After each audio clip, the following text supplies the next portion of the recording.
खाली बसते मी, मला अटक करायची नाही आता अटक करायची 324 मध्ये मला अटक करायची. मी नसताना तुम्ही गुन्हे दाखल केले ना, गुन्ह्याविरुद्ध केले मग कसं काय का?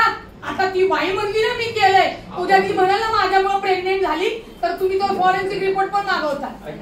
नाही मला साहेब बघा, मी लोकांना न्याय देते आणि जर माझ्या बाबतीत या चुकीच्या गोष्टी घडत असतील तर या अत्यंत चुकीच्या आहेत. मला द्या ना खालचं, मग तुम्ही द्या. तुमचं झालं असेल तर मी बोलतो, एकदा बोलून घ्या तुम्ही, मग मी बोलतो. आता मला तुमची वाढतो, बोला थोडं सांग द्या, बोला सांगायला तुमच्या विरुद्ध घेतली काय एफआयआर कालची होती, कालची जी एफआयआर आहे तीच एफआयआर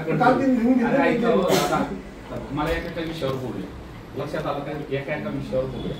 कालच्या एफआयआर मध्ये ताईचं नाव येतं नाही, तुमचं नाव नाही, कालच्या एफआयआर मध्ये पण नाही येत.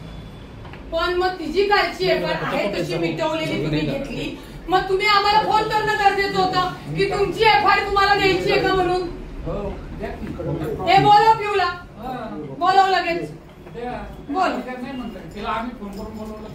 तुम्ही नाही बोलवलं माझा, तुम्ही बोलवलं, तुम्ही काय कल्पित केलंय तो भाग माझा नाहीये साहेब. कायद्याने प्रक्रिया काय सांगते त्याच्याशी मी बोलते. बरोबर आहे. आता तिला काल द्यायची नव्हती, आज द्यायची होती. अहो पण काल द्यायची नव्हती, तिने लिहून दिलं, लिहून दिलेलं महत्व नाहीये. आता तिचं म्हणणं आहे मला द्यायची, आता आपण काय करू शकतो? असं तुम्ही तर तिने लिहून दिलेलं आहे ना. ह्याला बोलव, ह्याला कोण इकडं पिऊला बोलवलंय लवकर. मी कागद पेन दे, मला कालचे जे दिलेत ना ते पेपर्स द्या, मी त्याच्यावर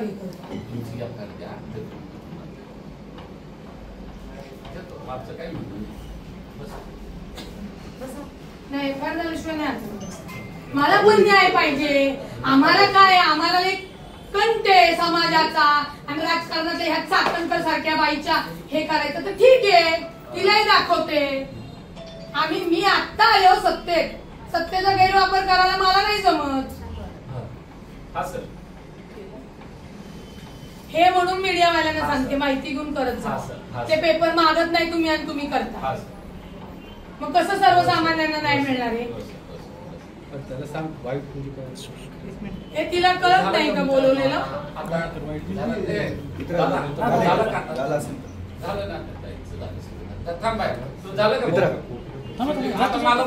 तुम्ही आता झालं काय सांगायचं ना दाखल करायच्या आधी.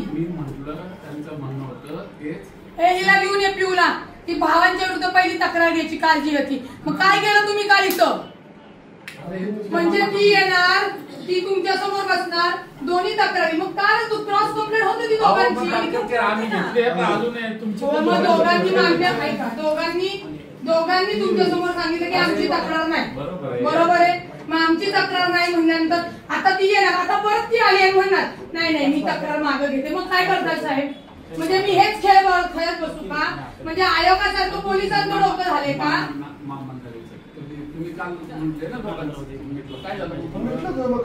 ऐका नाही, मिटलं नव्हतं नाही.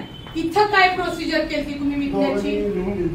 ते पेपर कुठे नाही, ते पेपर कुठे? मला ते पाहिजे साहेब. मी वकील आहे क्रिमिनल आणि प्रॅक्टिस मध्ये आहे.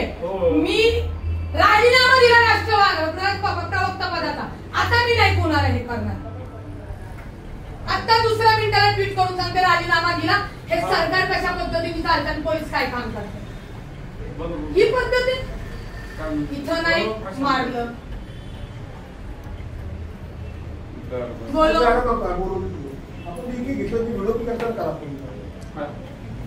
व्हिडिओ द्या